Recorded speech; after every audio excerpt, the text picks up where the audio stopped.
Okay, I'm gonna have my audience member come up over here. I only have one. We did discuss this. I just want to make sure that remember that because I have the camera all set up and everything. So, all right. Today I'm going to be discussing the mind of a serial killer.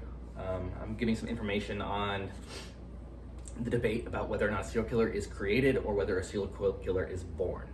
This has been an ongoing debate in this field for quite a long time, but I'm going to go ahead and give you a little bit of information about it.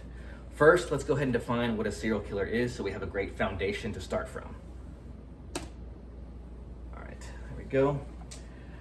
According to John Mahoney and Dana DeHart of the Serial Murders Motivations, they define a serial killer as an individual who murders two or more victims over an extended period of time, ranging from days to years, with the crimes being often sexually motivated. From one of my citations, Ila Leona of No One is Born a Serial Killer, she uses Professor Eger's definition, which is quite a bit lengthy, so I'm going to go through it pretty quickly. He says a serial murderer is when one or more individuals, men, commit a second murder and or another subsequent homicide. It is not predetermined. There is no prior relationship between the author and the victim. It comes at a distinct time and it is unrelated to the original murder, being generally committed to a different geographical area. In addition, the motive is not material gaining, but it seems to be a desire to exercise power over the victim. Lastly, we have Nick Zeiger. He used the definition from Hickey in his article, Inside the Mind of a Serial Killer. That's that article, but I meant journal. Definition is very simple and straightforward. He defines a serial killer as any offender, male or female, who kills over time. All right, so now that we have that foundation to start from, we know what a serial killer is. They all have a lot of things in common. They're obviously a murderer. They have multiple victims. They could be male or female. The only difference is some believe that they do it to exert dominance. Some believe that it's sexually motivated. Some believe that that kind of overlaps together. But now let's go ahead and get into the nature versus nurture debate, where we discuss whether a serial killer is created, which would be the nurture side, or whether a serial killer is born, which is the nature side. According to Shabley J., there are three markers in a individual's youth that would cause them to present as a serial killer. These three markers he calls as the McDonald Triad. The triad consists of fire starting, prolonged bedwetting, and animal torture. He says that if a youth exhibits these three behaviors, it is extremely likely that they could end up being a criminal, a serial killer, or a murderer. He believes that majority of serial killers did exhibit any of these as a child. One of these three as a child, and anybody who exhibits all three is severely mentally impaired. He also quotes a study that was done by Dr. Richard Davidson. He took the mental scans of 500 different people, and he found out that the people that, the serial killers, when compared to normal people, the serial killers actually had diminished or non-existent parts of their brain. Those parts of those brain that were non-existent were actually what controls restraint and impulse control. So he believes that a serial killer is born, that they are born that way, their mind is that way.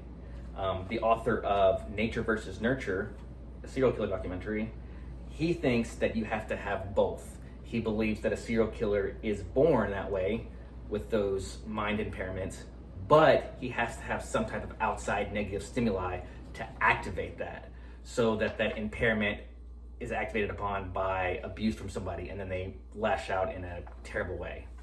Example, killing. This brings us to one of the most famous serial killers, Jeffrey Dahmer.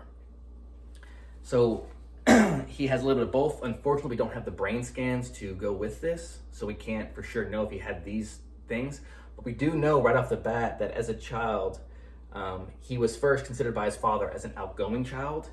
He was known to be very exuberant.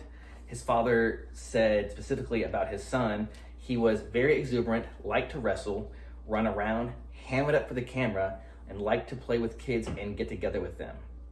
Unfortunately, this social behavior, it all changed when he moved to Ohio after his father got his PhD in chemistry and changed jobs. When he moved there, he didn't make any new friends. He was known to be a lot more antisocial, and he was known to be a lot more disruptive in class. They actually coined a term calling pulling a Dahmer. All of his classmates would call that whenever they were misbehaving in class, or somebody did, they would say that person was pulling a Dahmer. So he later on, and during this time, he started exhibiting one of these, of the McDonald triad, was torture animals. He was known to collect roadkill and dissect it, and he actually kept a little collection in the woods. And when his parents would fight, that's where he would go and seek solace at, is he would surround himself with these dead carcasses, and that's where he would find actual comfort in that.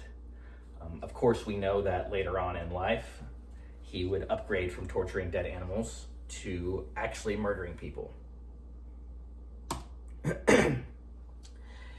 He first started at 18 years old. He killed his first victim, and then proceeded by that. Within the next 13 years, he would kill 16 more people. They were all males, some of different ethnicities, and some of different sexes. I'm sorry, not sexes. Different sexual orientations. He was known, that's one more reason he's famous, is because he was known for some of the more gruesome acts that he committed, such as necrophilia and cannibalism. The reason that people believe that he did this was because he felt so alone and so neglected. Even though I said earlier that his childhood was mostly happy, it actually wasn't what he said in his interview. He said that his mother wouldn't let anybody pick him up, that he was his father never had time for him, and the interview person, her name was Nancy Glass. She actually stated that she believed that Jeffrey Dahmer ate these people to feel a sense of closeness to them. I hope that this has led you a little bit more insight on serial killers, and it was informative. Thank you.